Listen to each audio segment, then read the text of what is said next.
오늘 말씀의 제목을 혹시 주부 안 보고 계시죠?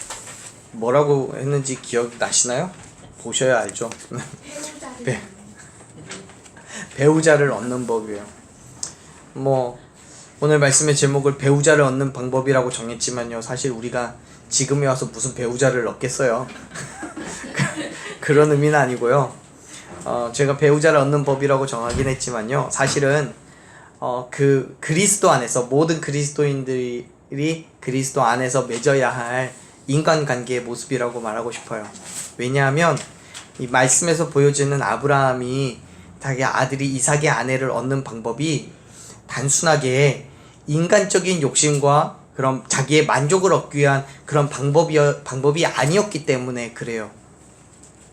그렇기 때문에 우리 이 24장을 통해서 배우자를 어떻게 얻어야 하는지를 배우는 것을 넘어서서 그리스도인으로서 인간관계를 어떻게 맺어가야 될지에 대해서 한번 확인해 봤으면 좋겠습니다. 그런 맥락에서 창세기 24장은 이삭의 아내를 얻는 방법, 그 이삭의 아내를 어떻게 얻어야 될 것이냐를 넘어선 아브라함에서부터 이삭으로 성경의 관점이 넘어가는 그 문턱과 같은 역할을 한다고 볼 수 있습니다. 이제 성경은 사라도 죽어요. 사라도 죽고 아브라함은 나이가 많음을 이야기하면서 아브라함의 시대가 저물고 아브라함의 아들인 이삭에게로 그 시각이 옮겨가고 있음을 보여줍니다. 아브라함은 자기가 죽기 전에 가장 마지막으로 해야 할 그 일을 준비해요. 바로 이삭을 결혼시키는 거예요. 1절 말씀을 다시 한번 같이 읽어볼까요? 1절 읽습니다. 아브라함이 나이가 많아 늙었고 여호와께서 그에게 범사의 복을 주셨더라. 아멘. 24장의 처음은요, 아브라함이 나이가 많다는 것을 배경으로 제시해요. 그 말은 이제 아브라함의 시대가 지나가고 이삭이라는 또 한 세대가 하나님의 역사 가운데 등장하게 된다는 것을 말하는 거죠. 그리고 그 일이 가능해지도록 하나님께서는 아브라함에게 크고 놀라운 은혜를 주셔요. 그래서 여호와께서 아브라함에게 범사에 복을 주셨다라고 말씀하고 있잖아요. 여기에서 하나님께서 아브라함에게 주신 복은 우리 성경에서는 범사라고 언급하고 있는 것처럼 아브라함의 삶에서 아주 작은 영역에서만 영향을 준 게 아니에요. 아브라함을 통해서 큰 민족을 이루시기 위해서 이삭을 낳게 하신 것만을 보고 복을 주셨다고 말하는 건 아니에요. 물론 이삭을 약속하셨고 낳게 하신 것이 축복이에요. 사실 그보다 더 큰 축복을 받아 누릴 수는 없을지도 몰라요. 하지만 여기에서 말하는 그 범사의 복을 주셨단 말은 이삭을 주심과 더불어 플러스 알파가 있는 거예요. 다시 말해서 이삭을 낳게 하셨을 뿐만 아니라 이삭을 하나님의 백성으로 큰 민족을 이루시기 위한 물질적으로 환경적인 그런 배경을 만들어 주신 것도 하나님께서 주신 축복이라는 거죠. 그렇기 때문에 지금 24장 1절에서 현재 아브라함의 상황에 대해서 언급하고 있는 이유는 특히 범사의 복을 주셨다는 것은 이미 하나님께서 아브라함을 통해서 약속하셨던 큰 민족을 이루시겠다는 그 환경과 배경을 구축해 놓으셨음을 말해주고 있는 거예요. 우리에게 배경 지식으로 가르쳐주고 있는 거죠. 사랑하는 여러분, 하나님께서 저와 여러분을 통해서 이루실 그 모든 것들은 어느 날 갑자기 뚝딱하고 나타나는 마술과도 같은 일들이 아니에요. 그 일들이 이루어질 수 있도록 충분한 시간과 충분한 환경과 충분한 배경을 만들어 놓으심을 믿으시길 바랍니다. 그건요, 내가 생각할 수 없고 내가 계획할 수 없는 그 모든 일들을 통해서 하나님께서는 이루어 가시는 거예요. 물론 그 모든 일들이 어떻게 이루실지는 몰라요. 저도 모르고 여러분들도 몰라요. 모르지만 하나님께서 나에게 약속하신 것이 있다면 그 약속을 이루기 위해서 하나님은 어떤 방법으로든지 그 일들을 이루어 가고 계신다는 거죠. 그 과정 가운데 지금 우리는 서 있는 거예요.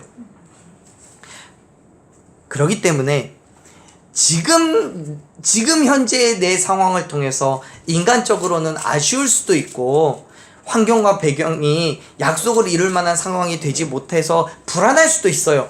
하지만 하나님께서 약속하셨다면 반드시 이루실 것으로 여러분 믿으시길 바랍니다. 나를 통해서 되지 않는다면 내 후대를 통해서도, 아니면 그 이후에라도 약속하셨기 때문에 반드시 이루실 것으로 믿으세요. 지금 내 상황과 형편이 그렇지 않는다 할지라도 하나님의 약속을 이루시기 위한 그 축복의 시간들은 이미 시작이 되었습니다. 저와 여러분 통해서 시작하셨고, 반드시 시간이 언제가 될지는 모르겠지만 반드시 그 일을 이루실 거예요. 그렇기 때문에 그 믿음을 가지고 우리에게 허락한 믿음의 삶을 꾸준히 담대하게 살아나가시기를 축복합니다. 하나님께서는 아브라함을 통해 큰 민족을 이루시겠다고 약속하셨고요, 그 약속을 이루시기 위해서 아브라함에게 복을 주셨어요. 그리고 그 복을 기반으로 해서 아브라함은 이삭을 아내로 맞이하기 위한 준비를 해요. 더 볼까요? 2절 말씀 같이 읽습니다.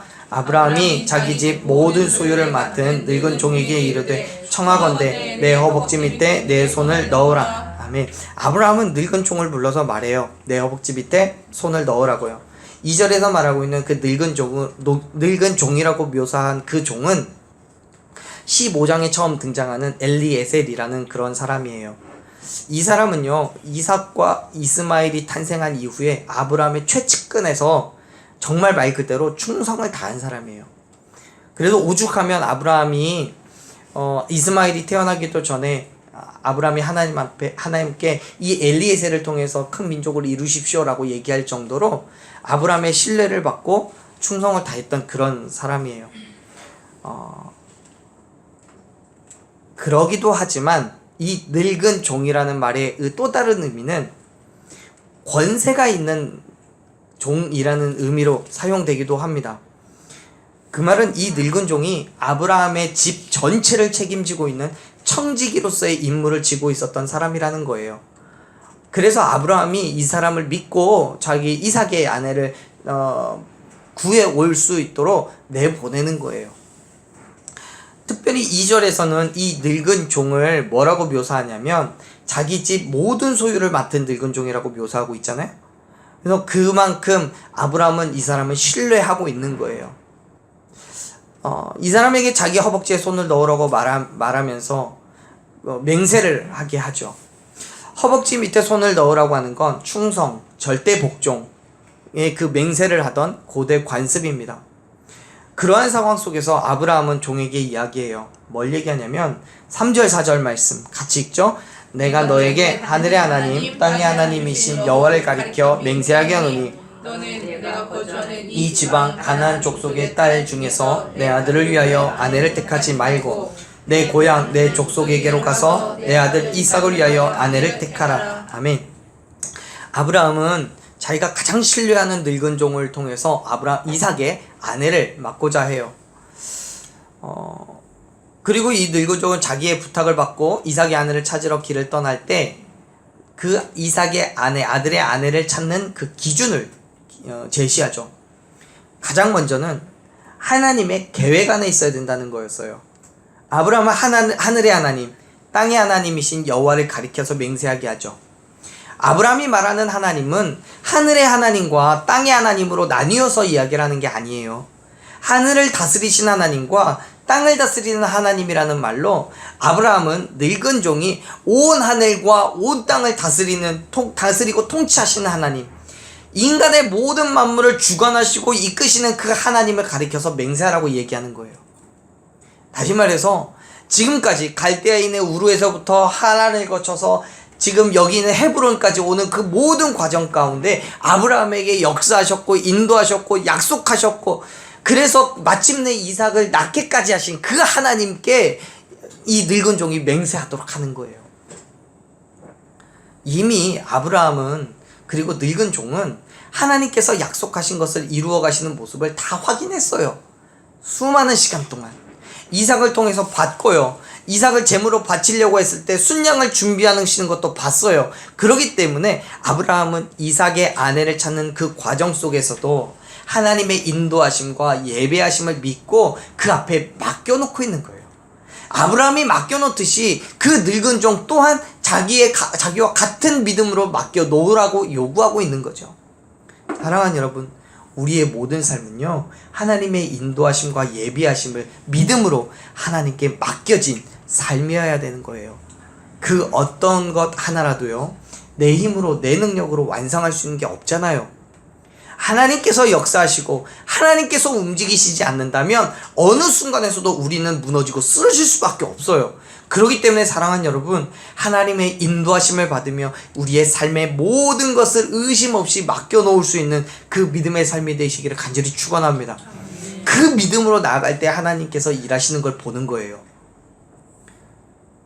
그렇기 때문에 아브라함은 늙은 종에게 이삭의 아내의 기준은 절대적으로 인간의 생각과 계획이 아니라 하나님의 계획하심과 하나님의 생각에 있음을 인정하고 따르라고 그렇게 말하고 있는 거죠. 우리가 이후에 다 보겠지만, 그래 정말 이 늙은 종은 하나님의 계획하심, 하나님의 인도하심을 받아서 결국 이삭의 아내를 구하잖아요. 사랑하는 여러분, 하나님께 맡기십시오. 인간적인 생각이나 계획이 아니라 온전히 하나님의 계획하심과 인도하심을 받는 저와 여러분 되기를 간절히 소망합니다. 분명히 하나님은 저와 여러분의 삶에 주권적으로 개입하시고 역사하십니다. 그 믿음으로 말씀 앞에 우리는 순종하며 나아가는 거예요. 사실 그 믿음이 없으면 말씀에 순종할 수가 없죠. 왜요? 믿질 않으니까요. 하나님께서 나에게 역사하시는 것, 인도하시는 것 믿을 수가 없으니까요. 여러분, 지금까지 우리의 삶에 역사하신 말을 믿으시잖아요. 알고 계시잖아요. 경험하셨잖아요. 그러셨다면 이 이후의 삶 가운데서도 반드시 하나님이 나와 함께 하시고 나를 인도하시고 지키시고 보호하실 것을 믿으시기를 바랍니다. 그 믿음으로 나아가는 거예요. 자, 아브라함이 이삭의 아내가 될 기준으로 제시하는 것 두 번째는 이 지방 가나안 족속의 딸 중에서 찾지 말라는 거예요. 사실 이 기준은 아브라함의 입장에선 당연해요. 왜냐하면 하나님께서 약속하신 대로 큰 민족을 이루기 위한 혈통의 순수성을 유지해야 되기 때문에 그래요. 즉 하나님께서 약속하신 구원의 민족, 그 언약의 자리를 아브라함은 벗어날 수가 없는 거예요. 뿐만 아니라 당시 가나안 민족이 가지고 있었던 방탕하고도 인간적인 욕망의 생활에 물들지 않도록 그들의 족속이 구별되어 있어야 했기 때문에 그래요. 다시 말해서 하나님의 선택을 받은 아브라함의 후손들은 이 이후에 신명기에서 모세가 말씀하듯이 하나님의 거룩함을 따라서 거룩한 삶을 살고 세상과 구별되어 있어야 된다는 거예요. 그런데요, 가나안 민족의 딸들과 만약에 결혼하게 된다면 육적인 순수성을 잃어버림과 동시에 그들의 영적인 순수함도 잊어버려서 세상의 가치와 세상의 쾌락을 쫓아 살아갈 수 있는 충분한 조건을 만들 수 있다는 거죠. 따라서 아브라함은 가나안 족속과의 연합할 수 있는 상황을 원천적으로 거부하고 있는 거죠. 죄에 물들 가능성을 사전에 배제하려고 한 거예요. 사실요, 지금 이런 문제는 당시 아브라함뿐만 아니라 히브리 민족이 이스라엘이 되고 그 선택받은 민족이 전 세대의 전 인류의 구원받은 백성들이 공히 고민해야 되는 그런 문제 중에 하나예요. 왜냐하면 그 어떤 시대 그 누구에게도 아브라함이 가나안 민족 가운데서 살아가듯이 그리스도인들 또한 세상 가운데 살아가고 있기 때문에 그래요. 모세도요, 출애굽하고 가나안 땅에 들어가면서 이스라엘 백성들에게 주의를 주었던 게 뭐였냐면, 가나안 땅에 들어가게 되면 그 민족 사람들과 결혼하지 말라는 거였어요. 아주 강력하게 주의를 줘요. 그럼에도 불구하고 정작 가나안 땅에 들어갔을 때 그들은 주변의 이방 민족들의 우상을 섬기고 그들과 혼인을 해서 결국엔 하나님을 떠나 살아가는 죄를 범해요. 신약 시대에는요, 사두개인들이, 바리새인들이 당시의 정치권과 결탁하고 자신들의 기득권을 지키기 위해서 예수님을 죽이기까지 하잖아요. 그렇다면 오늘에는 전혀 문제가 되지 않나요? 아니요, 그렇지 않아요. 오늘날 우리는요, 어떤 모양이든지 세상과 타협해서 진정한 그리스도인의 삶을 살아간다고 말할 수 없어요. 세상과 타협해요. 내가 원하는 대로, 내가 필요한 대로 믿음의 생활을 살아요. 사랑하는 여러분, 우리는요, 가나안 족속의 딸들을 선택하면 안 돼요. 그건요 아주 단순하게 교회 안 다니는 배우자를 선택하면 안 된다는 것으로만 결론 지어서는 안 돼요. 지금 가나안 족속의 딸이라는 표현은 가나안 족속들의 결과물이에요. 그들이 혼인해서 만들어낸 어떤 사람인 거잖아요. 그들의 죄의 결과라고도 볼 수 있어요.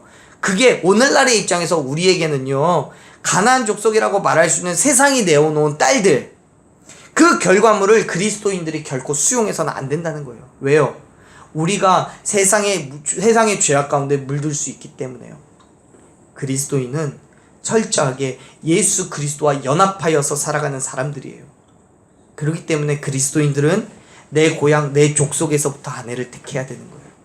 아브라함이 늙은 종에게 이삭을 위한 아내를 자기의 고향, 자기의 족속에게 가서 찾아오라고 말하는 것처럼 그리스도인들은 우리의 영적인 고향, 영적인 민족 안에서 그 삶의 자리를 찾아야 함을 여러분 믿으시길 바랍니다.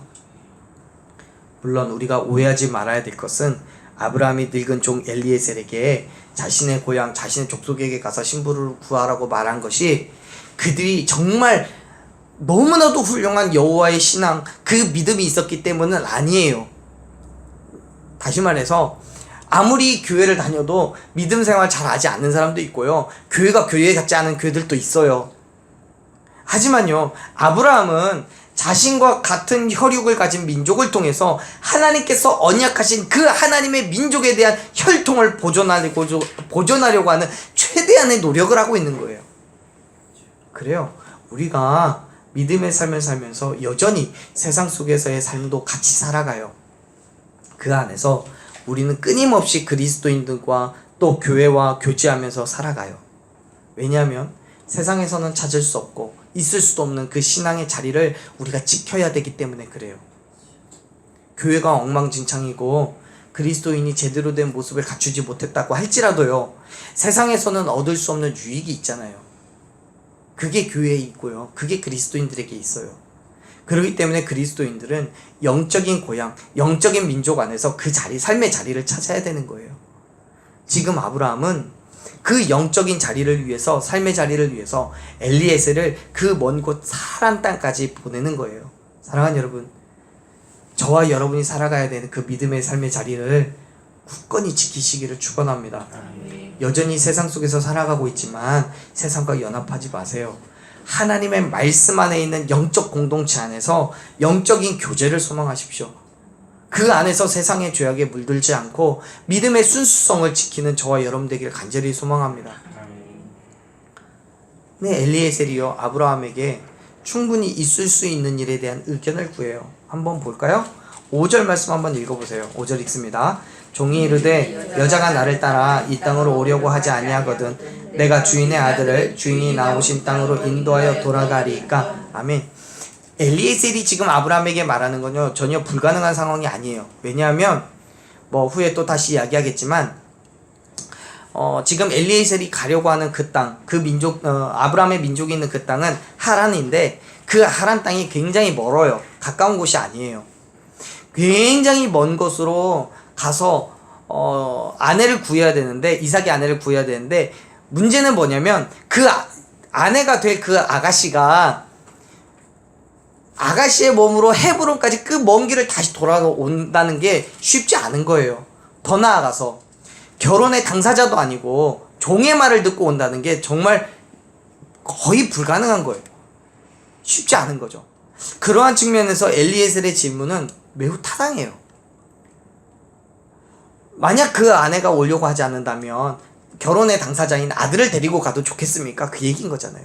그 아들을 보고 그곳에서 결혼을 하게 되면 그곳에 살든지 아니면 같이 올 수도 있지 않겠느냐라는 질문인 거죠. 그런데 그 질문에 아브라함은 이렇게 대답을 합니다. 6절 말씀이 있죠. 아브라함이 그에게 이르되 내 아들을 그리로 데리고 돌아가지 아니하도록 하라. 아멘. 사랑하는 여러분, 지금 아브라함은 늙은 종 엘리에셀에게 하나님의 말씀에 순종할 것을 요구해요. 지금 이 말씀을 우리식대로 풀어보자면 이런 거예요. 내가 며느리 삼고 싶은 그 아가씨가 세상에서 자기에게 주어진 삶의 자리를 놓치고 싶지 않아서 아들이 교회를 떠나 자기 자리로 오게 해달라고 요청한다는 거죠. 그리고 아브라함은 그 요청을 단호하게 거절해요.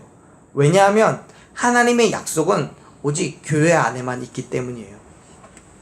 아브라함은 엘리에셀에게 그렇게 말하는 거예요. 하나님께서 나를 택하시고 나를 통해서 큰 민족을 이루시겠다라고 약속하셨어요.